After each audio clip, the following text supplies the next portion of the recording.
Hello guys, welcome back to my YouTube channel. Today I'm going to be doing something entirely different from the usual. Now, do you cringe, to actually start up a conversation? I can totally relate.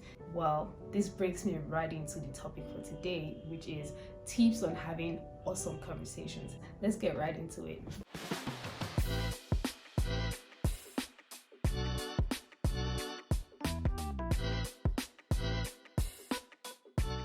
Now, my very first tip would be conversational intention. Before any social interaction, you need to set your intention, of having a conversation. You need to know your crowd. You need to know who you're going to be having a conversation with. Basically, do your research, if you're going to be among a large, crowd or group of people.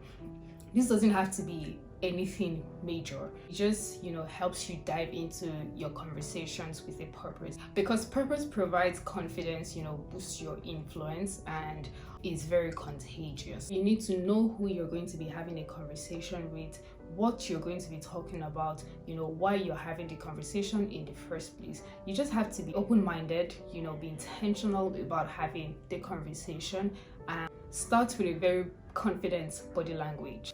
Now, you can use conversation openers. There's some very good examples, the very easy, simple ones that we all know, which is, hello, how are you? What do you do? Oh, I'm a teacher. Oh, how long have you been teaching? Those are very easy conversation openers that helps you dive into your conversations more easily and be intentional about having conversations. That's the very first tip. We'll move on right onto the second tip, which is bookmarking. The bookmarking technique is when you add emphasis to a certain part of the conversation that can create a deeper connection with the other person you're speaking with, or the group of people you're speaking with. It is something you say to make it easier to follow up or have something else to talk about in the future with the other person. For example, future mentions. You're talking about something similar, or you've been to the same place before, or you're going to be in the same place in the future. You could just say, oh, I will be headed there sometime next week, maybe we can have a coffee. That is you bookmarking a conversation. You'll be able to follow up, or it gives you easier access to follow up on that conversation or with that particular person, and yeah, you continue your conversations and relationship whatsoever. So basically, that's how you bookmark a conversation. Now, moving on to my next and third tip, which is finding sparks. Most people tend to look for conversation sparks. Conversation sparks, I mean, bringing up topics, videos, interests, articles, something that can interest the other person, and asking questions that can spark energy to get the other person excited.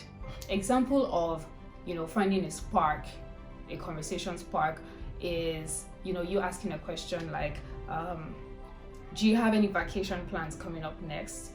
Oh, I do. Yes, I don't. That interests, that would interest the other person. Or you're asking, what are you working on next? Or do you have any plans for the weekend? Those are conversation sparks that could actually interest the other person or group of people that you're talking to, and could get them excited to want to continue the conversation or follow up a conversation with you. Guys, so this next tip that I'm about to say is a very interesting one. So this tip is encourage reciprocity. Now, you're reciprocating the energy in a conversation. Most people don't, and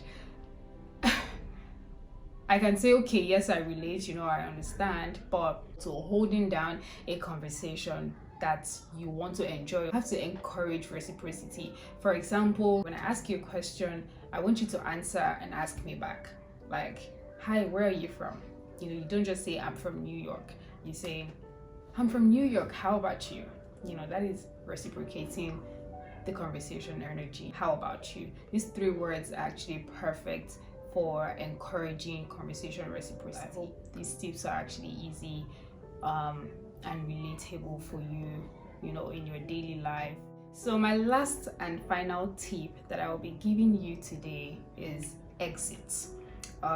So you've started a conversation, you've sparked stories, you know, and energy, it's flowing, it's giving, you've gotten to know each other, the conversation is going, you know, nicely.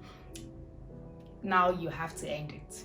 You know, we've gotten to the point where you have to end it. So as much as you try to give a very good first impression while starting a conversation or keeping a conversation, you also have to put in energy in having a good last impression. Does that make sense? Examples of actually nailing a good last impression or ending a conversation is well, I can't wait to see you, you know, or it was nice seeing you, or it was nice speaking to you. You know, you can even make jokes. We had such a funny conversation. Or you can make a statement like, it was nice to know someone who's a basketball fan, or it was nice to meet a fellow model here. You know, those are actually great ways to making a good last impression or ending your conversation in a very bubbly and sweet manner that the other person would always remember and also want to keep up in the future. So guys, the art of conversation is a skill. You have to keep learning and honing your ability to start a conversation, to hold them down,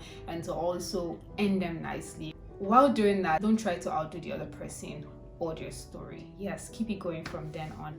That will be all for today. I hope you're able to pick one or two tips from these things that I've mentioned. Let me know in the comments down below if you would try any of these tips or if this has been of great help to you. Like this video, subscribe to my channel, and I'll see you guys in my next video. Thank you. Bye.